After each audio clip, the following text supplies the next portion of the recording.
सुप्रभात बच्चों, मैं आपकी हिंदी की अध्यापिका और आज हम हिंदी का पाठ 2 शुरू करने जा रहे हैं जिसका शीर्षक है वर्ण, वर्णमाला और मात्रा। तो चलिए शुरू करते हैं। पाठ 2 वर्ण, वर्णमाला और मात्रा। अंग्रेजी में हम इसको क्या कहेंगे? वर्ण को लेटर्स कहेंगे, वर्णमाला अल्फाबेट एंड मात्रा क्या कहती है? मात्रा क्या कहलाती है? वर्बल। तो लेटर, अल्फाबेट एंड वर्बल्स। तो इस प्रकार इसे अंग्रेजी में हम कहेंगे। चलिए, हम मुंह से जो बोलते हैं वे ध्वनियां ही होती है ना। हम जो बोलते हैं वो ध्वनियां यानी आवाजें होती हैं अलग अलग प्रकार की। ठीक है, चलिए जैसे देखिए यह है कलम। कलम को तोड़ के कैसे लिखा गया है? का प्लस अ प्लस ल प्लस अ प्लस म प्लस अ, क्या हुआ? कलम। यह कलम है। ऐसे ही ये क्या है? मोर। म प्लस ओ प्लस र प्लस अ। ठीक है, क्या हुआ? यह मोर है। देखिए फ प्लस उ प्लस ला प्लस अ, फूल। यह फूल है।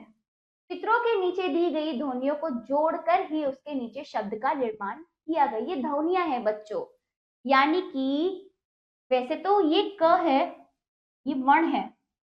ठीक है, अगर का को और भी तोड़ा जा सकता है, जैसे हलंत वाला का यानी आधा का से निकला क्या? व्यंजन यानी आ। ऐसा आ की मात्रा नहीं होती। ये क्या होता है? प्रत्येक व्यंजन में पहले से ही छुपा हुआ होता है। प्रत्येक व्यंजन का उच्चारण स्वरों के साथ होता है। स्वरों के बिना व्यंजनों का उच्चारण नहीं हो सकता। जैसे देखिए यह क, अगर आप इसे बोलने की कोशिश करेंगे तो आपका मुंह ही नहीं खुलेगा। को तो व्यंजन आ मिलकर क बना। ठीक है, तो क्या हुआ? इसी प्रकार हमने सभी व्यंजनों को तोड़कर आ बाहर निकाल लिया। ठीक है, और जो मात्रा वाला है उससे भी बाहर हमने उसको निकाल लिया व्यंजन को। ठीक है, जैसे जैसे माँ हमारा व्यंजन है, ओ हमारा स्वर बाहर निकल के आ गया। तो यानी कि किसी भी व्यंजन में स्वर को बाहर निकालेंगे तो व्यंजन आधा होगा। ठीक है, तो इन्हीं चित्रों की जो ध्वनियां हैं जोड़कर लिखने पर शब्द निर्माण हुआ, शब्दों से फिर वाक्य बना। ठीक, तो देखिए अदक अ अदल प्लस अदम प्लस म ओ प्लस र प्लस अ अदफा उ प्लस अदला अ। ये क्रमशः कलम, मोर और फूल की ध्वनियां हैं जिनके वर्ण विच्छेद कर उनके टुकड़े किए जा जिनके वर्ण विच्छेद कर यानी जिनके वर्णों को तोड़कर उनके टुकड़े किए गए हैं। इन ध्वनियों के अब और टुकड़े नहीं किए जा सकते, अर्थात ये भाषा की सबसे छोटी इकाई है। भाषा की सबसे छोटी इकाई वह वर्ण है जिसको और तोड़ा नहीं जा सकता। ये जो हमारी ध्वनियों का लिखित रूप जो वर्ण है, तोड़ने पर और तोड़ा नहीं जा सकता। जैसे कि इनको हमने तोड़ लिया, ये सभी क्या है? इनको और तोड़ा नहीं जा सकता। ये सभी हमारे वर्ण हैं जिनको तोड़ा नहीं जा सकता और ये भाषा की सबसे छोटी इकाई होते हैं। तो चलिए परिभाषा देखिए, भाषा की सबसे छोटी इकाई को ध्वनि या वर्ण कहते हैं। ध्वनि यानी बोलकर जो उसकी आवाजें हैं और वर्ण क्या? हमारा लिखित रूप हो गया। ठीक है, चलिए वर्णमाला देखिए बच्चों। वर्णमाला अ क ज द आदि वर्ण है। इन्हें मात्रा की तरह व्यवस्थित करके निर्धारित क्रम में रखा जाता है। यानी कि देखिए अ क ज द, ये कुछ भी मतलब आ की बात तो आ आता है ना, जैसे कि हमने पढ़ा, लेकिन ये तो कुछ भी उठा के बीच में रख दिया।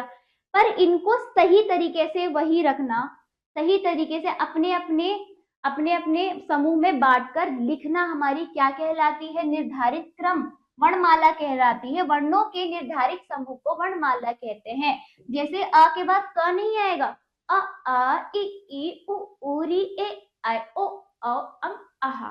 तो इस तरह से सभी स्वरों को एक साथ लिखा, फिर उसके बाद व्यंजन शुरू हो जाते हैं। जो ये सही तरीका अपने अपने समूह में व्यवस्थित व निर्धारित रूप निर्धारित कर दिया, मतलब वो वही रहेगा, उसको कहीं और किसी के साथ हम वर्णमाला के अंदर किसी और के पास नहीं ले जा सकते। तो निर्धारित जो क्रम है, क्रमानुसार जो है वही हमारा वर्णमाला।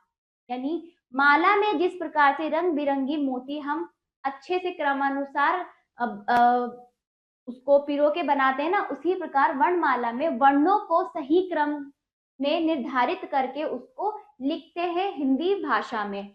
तो इसे ही सही जो तरीका है उसे वर्णमाला कहते हैं। ठीक है, वर्ण के भेद स्वर व्यंजन, दो भेद होते हैं स्वर व्यंजन। स्वतंत्र रूप से बोले जाने वाले वर्ण स्वर कहलाते हैं। हिंदी वर्णमाला में 11 स्वर होते हैं, यानी औ तक हमारे क्या होते हैं, स्वर होते हैं। ठीक है,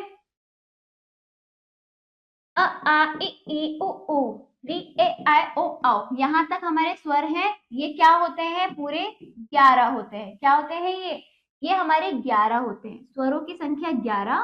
ठीक, अब बाकी जो है, जैसे अंग आहा को हम अयोगवा कहेंगे, इनके भी अलग नाम है। अंग को अनुसार है ना, अनुस्वार कहेंगे, आहा को हम विसर्ग कहेंगे। जो अंग आहा है ये आपके स्वर नहीं है बच्चों, ये अयोगवा है, क्योंकि ना तो इन्हें स्वर कह सकते हैं ना ये व्यंजन, तो ये अयोगवा है। ठीक है, अंग को अनुस्वार कहेंगे और आहा को विसर्ग, इनके भी अपने अलग नाम है। फिर अनुनासिक स्वर जो होता है चंद्र बिंदु वाला, इसे अनुनासिक कहते हैं, जो मुख से और नाक से दोनों से इसका उच्चारण होता है। आगत स्वर जो होते हैं, ये आगत है जो दूसरी भाषा से लिए गए हैं, जो आ और औ के बीच का है उच्चारण, आ और औ के बीच का उच्चारण है अ, जैसे अंग्रेजी शब्दों में इसका प्रयोग होता है।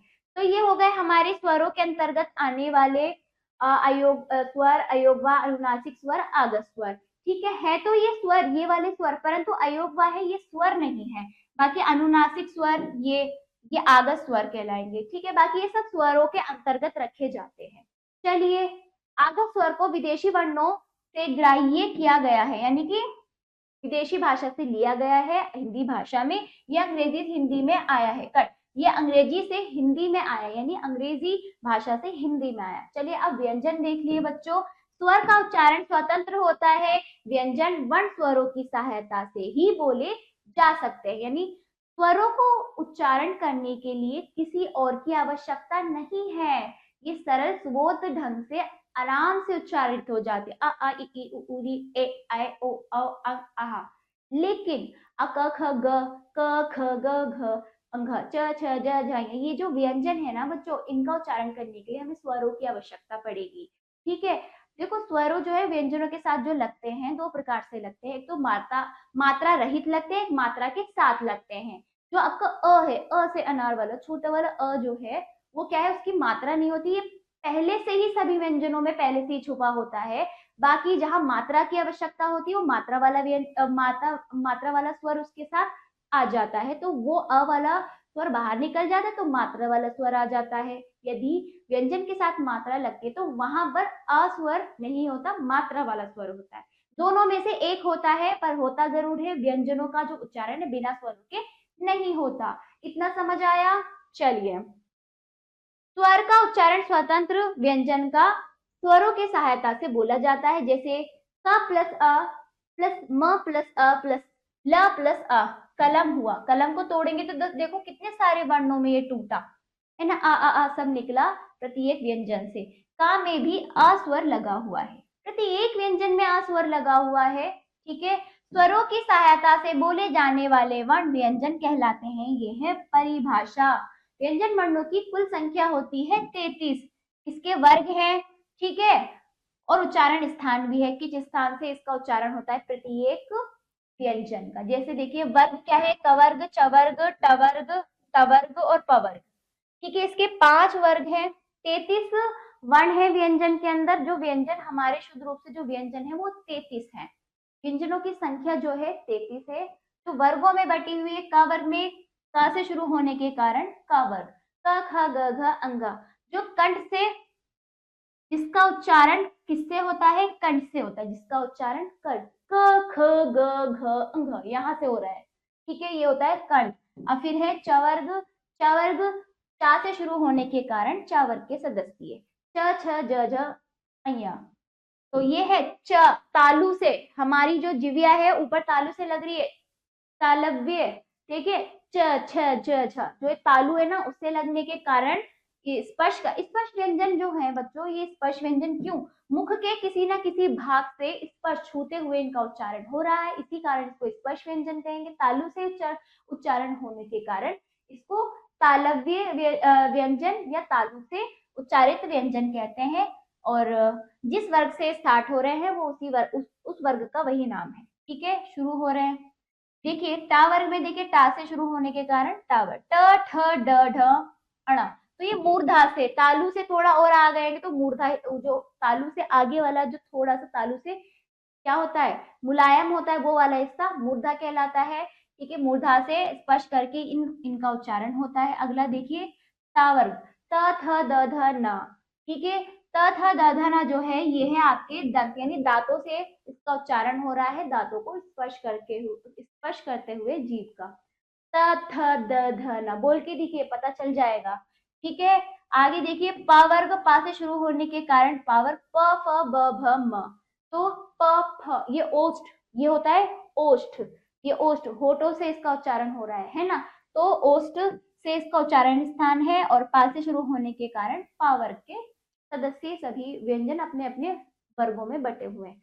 अब देखिए बच्चों, यारा लावा जो है आपके, देखिए प्रत्येक वर्ग में 5 व्यंजन है, तो इस प्रकार 5 वर्ग में 25 व्यंजन हुए, और फिर 25 और 4 कितने हो गए, 25 और 4 कितने हुए बच्चों, 29, और फिर 29 और 4 33, इस प्रकार 33 व्यंजन है। कितने, 33 व्यंजन है। इस प्रकार कुल मिला के 33 व्यंजन है। बाकी देखिए यारा लावा जो है अंतस व्यंजन है, क्योंकि देखिए बच्चों ये ना तो पूरी तरह से स्वर होते हैं, ना ये पूरी तरह से व्यंजन होते, तो इनका इस कारण नाम अंतस पड़ा। फिर श श स जो है ऊष्म व्यंजन कहलाएंगे, क्योंकि इनका उच्चारण करते में गर्म वायु यानी ऊष्मा बाहर निकलती है, तो इनका नाम ऊष्म व्यंजन पड़ा। तो इस प्रकार 33 व्यंजन इस प्रकार बटे हुए हैं अपने अपने समूह में, अपने अपने, ठीक है, कट अपने अपने समूह में बटे हुए हैं। अब आजी उच्छित व्यंजन, ये क्या होते हैं, जो बाकी हिंदी में हमें आवश्यकता पड़ी और ध्वनियों की, बाद में हमने लिए। बाकी 33 व्यंजन तो है और 11 स्वर है। स्वर में हमने देखा अनुनासिक, अनुस्वार है ना, और आगध भी देखा, तो वो उसके अंतर्गत आते हैं। ठीक है, वो स्वरों के अंदर। ऐसे ही हमें व्यंजनों में भी काफी सारी हमें ध्वनि की आवश्यकता पड़ी, तो हमने उसको बाद में बढ़ा लिया। उच्छित व्यंजन इस प्रकार के हैं, ये क्या है, ड और ढ का परिवर्तित स्वरूप। क्या है, परिवर्तित स्वरूप, ड का अडा, ढ का अढ़ा, है ना, तो ये क्या है, परिवर्तित स्वरूप है। चलिए, इनका जो प्रयोग होता है किसी भी शब्द के शुरू में कभी नहीं होगा, या तो शब्द के बीच वर्ण में होगा या अंत में, शब्द के शुरू में नहीं होगा। ठीक है बच्चों, संयुक्त व्यंजन देखिए, दो वर्णों के मेल से बनने वाले वर्ण को संयुक्त व्यंजन कहते हैं। जैसे श्र जो है आधा श और रा से मिलकर बना है, क्ष जो है आधा का और श से मिलकर बना है, त्र जो है आधा ता प्लस रा से मिलकर बना है, या जो ज और अय्या से मिलकर बना है। तो दो वर्णों के मेल से बनने वाले जो स्वर कट, दो वर्णों से मिलकर बनने वाले व्यंजनों को हम क्या कहते हैं, संयुक्त व्यंजन है, और इनके मिलने पर इनका एक नया स्वरूप बन जाता है। तो बच्चों आगत व्यंजन देखिए, विदेशी भाषा से आए वर्ण को हिंदी भाषा में ग्राह्य है।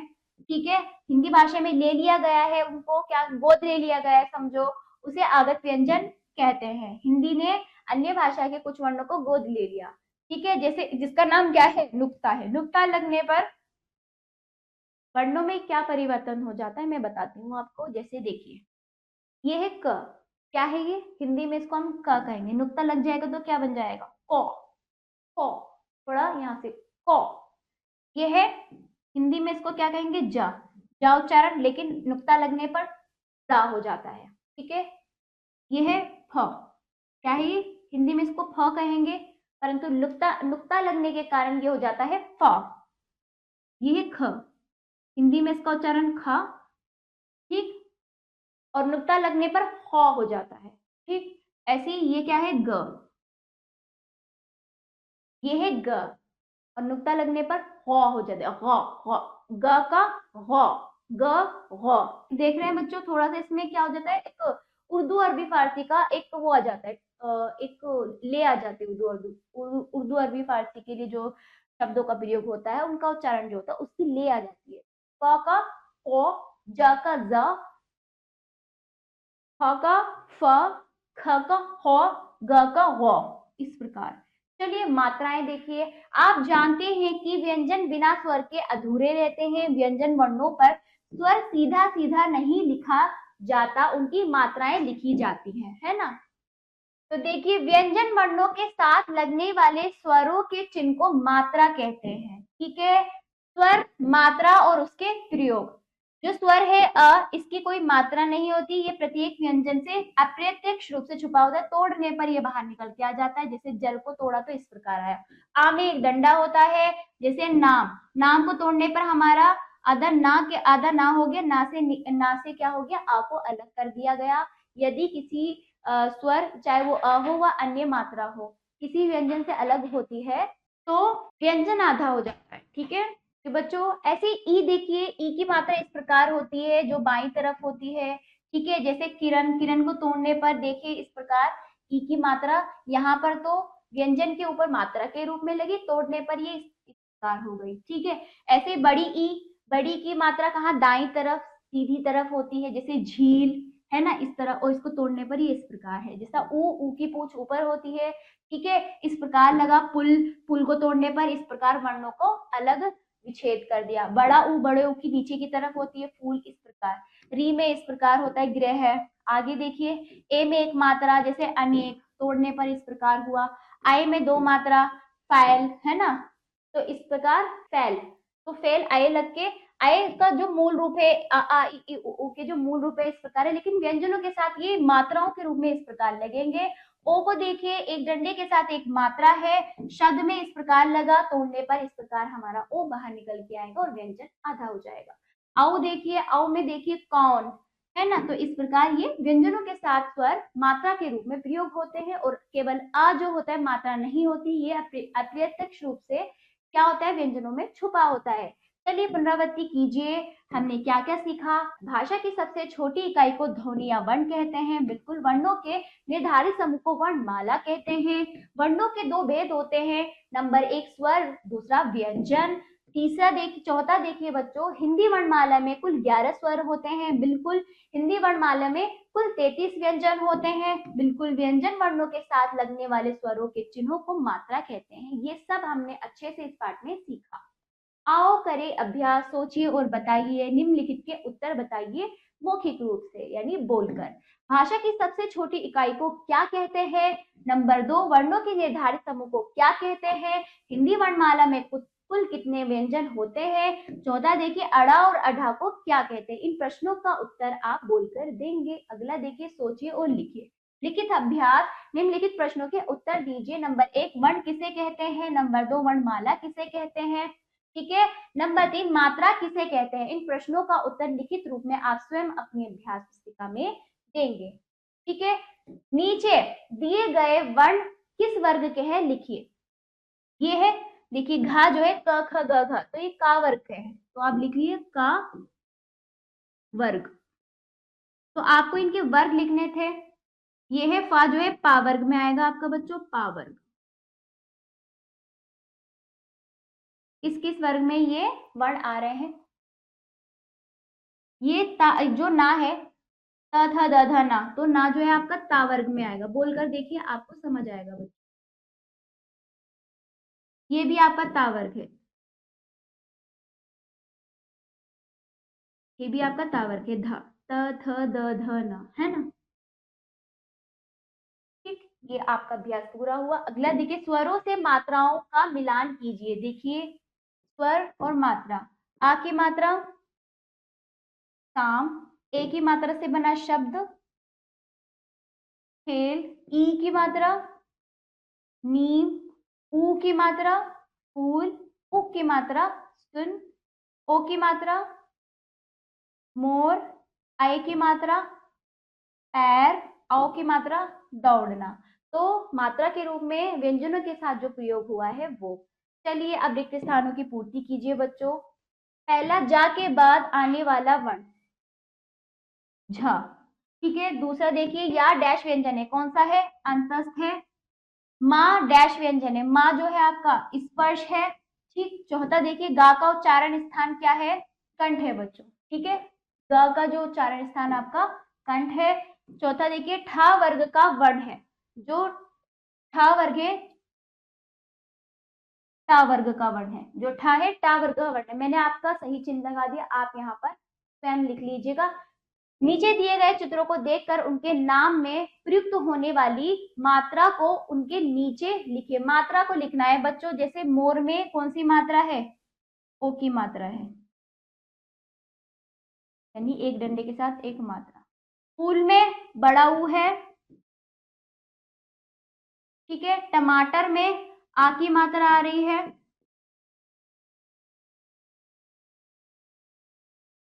ठीक है। और ये क्या है, बैग है, बैग, बैग में आई की मात्रा आ रही है, बड़े आई की, ठीक है।